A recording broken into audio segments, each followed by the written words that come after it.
গত অক্টোবরে সুদানের সেনাবাহিনীর নিয়ন্ত্রণে থাকা দারফুর অঞ্চল দখলে নেয় দেশটির বিদ্রোহী আধা সামরিক বাহিনী আরএসএফ সদস্যরা। এরপর অঞ্চলটি জুড়ে ছড়িয়ে পড়া গৃহযুদ্ধে অসংখ্য প্রাণহানি ছাড়াও বাস্তুচ্যুত হয়েছে এল ফাশের শহরের প্রায় 1 লাখ বাসিন্দা। ইতোমধ্যে জাতিসংঘ সহ বেশ কয়েকটি মানবিক সংস্থা 2 বছরেরও বেশি সময় ধরে চলা গৃহযুদ্ধ কবলিত সুদানের মানবিক বিপর্যয়ের ভয়াবহ তথ্য প্রকাশ করেছে।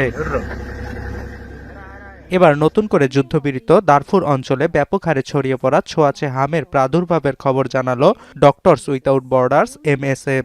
সেপ্টেম্বরের পর থেকে অঞ্চলটিতে নতুন করে প্রায় 1300 হামের রোগী শনাক্ত হয়েছে। তবে এমএসএফ জানায় চলমান সংঘাতের কারণে দারফুরে স্বাস্থ্যসেবা অবকাঠামো ভেঙে পড়ায় রোগটি নিয়ন্ত্রণে বেগ পেতে হচ্ছে তাদের। অঞ্চলটিতে হাম প্রতিরোধের জন্য সংস্থাটির আইসোলেশন রয়েছে মাত্র 25টি, কিন্তু প্রতিদিনই বাড়ছে রোগীর সংখ্যা।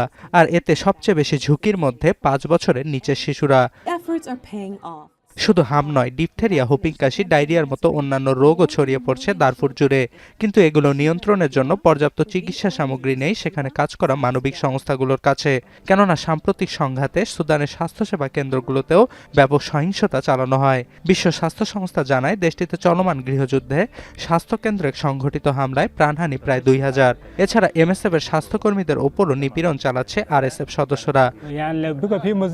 দারফুরে বিদ্রোহী গোষ্ঠীর সদস্যরা নিয়ন্ত্রণ নেয়ার পর এমএসএফ এর 73 স্বাস্থ্যকর্মীকে আটক করে তারা। এছাড়া আরএসএফ বাহিনীর বিধিনিষেধের কারণে অঞ্চলটিতে হামসহ অন্যান্য ছোঁয়াচে রোগ প্রতিরোধে পর্যাপ্ত চিকিৎসা সামগ্রী প্রবেশে ব্যর্থ হচ্ছে সংস্থাটি।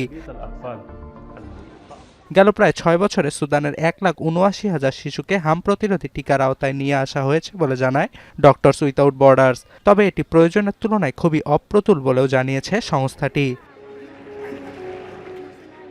অর্ণব প্রসাদ, এখন বিশ্ব।